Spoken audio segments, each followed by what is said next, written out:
The Tekken community really needs a win right now. This is something we as the Tekken community were saying weeks before Season 2 would be released to the world.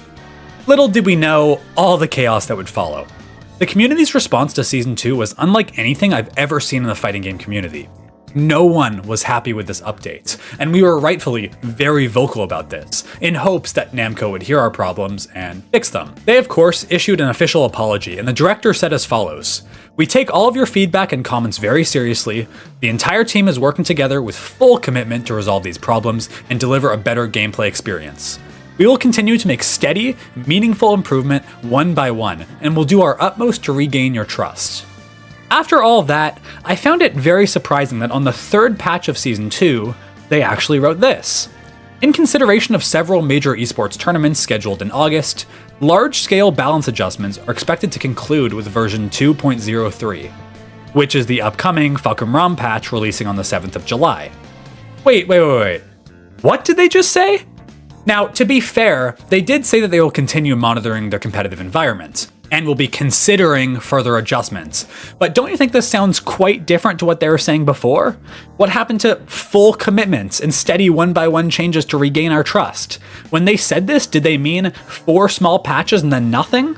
Because here's the thing. The 3 patches we've gotten so far have helped Season 2, no doubt. But I honestly believe that even right now, this moment, if you ask the average Tekken professional player if they would choose to revert everything to Season 1 if that was an option, I think they would still say yes, even after all of this. Why, you ask? Well, the 3 patches have by no means fixed the issues. While Season 2 brought a lot of good stuff, like the movement changes, it added so much junk that even right now, I argue that we're only about 40% clear of the Season 2 fiasco. And that's honestly me being generous. It also doesn't help that we've had to wait months just for these tiny piecemeal patches that fix a small percentage of the issues in the game. This wouldn't be a problem as much if we knew for certain these were going to keep coming for the foreseeable future, but there you go. The fact that they were even willing to write this indicates, to me at least, that it's going to be at least 6 months before we see any major balance changes after this upcoming update. Now, this is really scary to me. This means that this next patch, releasing in 3 days at the time I'm making the video, is Tekken 8 Season 2's last real chance. Now, what do I mean by that? No, I don't mean the game's gonna die. Tekken is always gonna have players. Like, no matter what, it's always gonna have a core audience. But the decline in average players since Season 2 released is pretty evident, especially in North America. If this update doesn't hit the mark, a huge amount of people are gonna turn around and not look back. Tekken's already lost a ton of ground to Street Fighter 6, which is just blowing up in the casual space. I can't believe how big that game is getting.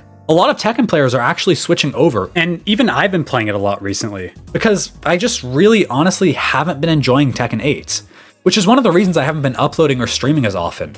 I used to be able to stream pretty easily for at least 4 hours, sometimes going as long as 8 hours of Tekken 8, but since Season 2, I can't stream this game for more than 2 hours without literally wanting to stop playing and ending the stream. It's just not fun to play right now, or not nearly as fun as it was in Season 1. This is just my personal opinion, but I'm willing to bet a lot of you guys feel the same way. I also just find Street Fighter to be a far more enjoyable game to play. So, one last patch. I really just don't see it, and maybe I'm being a pessimist. Maybe every stupid character who needs a nerf will get hard nerfed in the next patch, and maybe everything will work out. I genuinely really hope so, because I want to feel passionate about this game again, like I did in Season 1. Tekken 8 has been one of the most important games of my life. It's the reason this whole YouTube channel exists, and I'm forever grateful for that, but if the next patch is just a couple small nerfs, I don't think I want to stick around and force myself to play a game I'm not enjoying. Okay, but what do we know about this patch? Well, in the last patch notes, they said that this patch would include buffs for select characters, which immediately sounds completely insane to me. We do not need any more buffs, like, please, dear God, no more buffing. They also said they're going to add a nerf to rage arts, making them more minus on block. And while this is nice, is that really it? The fact that they didn't mention toning down overtune moves when A, that's 99% of the problems in the game right now, and B, every other patch before this had clearly stated that they were planning on doing this. Why would this particular one not mention any nerfs? It's just really nerve-wracking. And while I am actually basically certain there will be nerfs, they're not going to do a no-nerf patch. The fact that they didn't mention it makes me think it might not be as much of a priority for the team right now. which again is really scary. I haven't even mentioned Fulcrum Rom yet. We just saw his gameplay reveal for the first time on an IGN guide, and so far, surprisingly, I am actually pretty optimistic. He looks decently well balanced, very slow and unsafe, and his guard breaks seem pretty weak to me. Think about it like this: every other character in the game with a guard break gets a guaranteed follow-up, usually wall splatting you. But when he guard breaks you, he still has to guess right to even get anything. My initial thoughts are that this seems like slightly better game design. That being said though, I also thought Clive and Anna initially looked balanced, and look what happened to them. So we really don't know anything until we actually get our hands on him. I'm not trying to be too negative when it comes to him, but I honestly don't really care about him right now. Whether he's OP or bad, it is not the priority of this update. The priority needs to be nerfs to the overtuned characters and their stupid Season 2 moves. But what nerfs do we need to see in this patch for it to be a true winner? Let's quickly talk about that. My biggest issue right now is Clive. I made a whole video about it if you're interested, but basically, he breaks way too many rules of Tekken, has a combination of some of the best moves in the game, is stupidly easy to play, and has godly heat. Actually, every problem people have with heat, Clive has. Safe strings that force you into block, a guard break, fully homing heat smash, and a million 50-50s. Clive needs to be right at the top of the patch notes, with plenty of down arrows, alongside Anna Williams.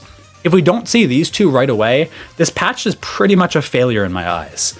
Anna is dominating competitive play, to the point where a lot of pros like Arslan Ash are saying she's the best in the game right now. Big nerfs are absolutely needed. Oh, and don't even get me started on Alyssa. I don't know how Tekken 8 has been out for over a year and a half now, and she's still running around basically untouched. They even gave her more plus on block moves in Season 2. She really needs to be nerfed. Brian also needs a damage nerf and a heat nerf, and honestly in that regard, pretty much every single character needs a damage nerf. Orang is stupidly strong right now in my opinion, especially with the new Flamingo move he got, and he needs to come way down. June needs nerfs, Asuka needs nerfs. Lydia and Zafina are two characters who I don't actually think are that strong, but currently just have randomly super strong stuff that just need to go. Zafina's back 1+2 should have never made it past the drawing board. And Lydia's heat basically turns Tekken into a single player game. It all needs to go. I'm sure there's other little stuff I'm forgetting, and more nerfs that are needed, but if at least the majority of the characters I talked about get these changes, I'll consider it a pretty great patch, and hopefully the game will start to heal. If like half the characters I mentioned get changes, I'm not actually sure that's going to be enough. Again, considering how long we've been waiting, and how long we're going to have to wait for the next changes, I don't know. One or maybe two characters flying under the radar is, well, it's frustrating, but it's workable. We can live with that, but anything more and the developers are really going to be pushing their luck. They have to address this if they want Tekken 8 to thrive as not only a competitive game, but also a casual game. You'd be surprised how many casual players have just opted out of playing entirely. Not even really because they care about the changes that much, but because of the buzz about the game. They've just heard so many people are giving up that they also decide to stop playing. July 7th patch really is the last chance for Tekken 8 Season 2.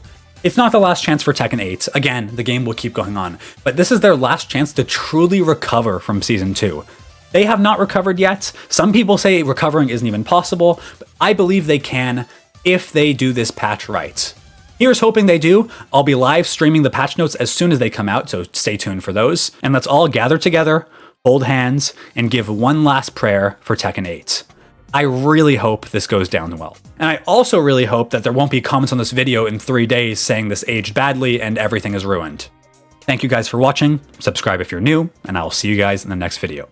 Take it easy.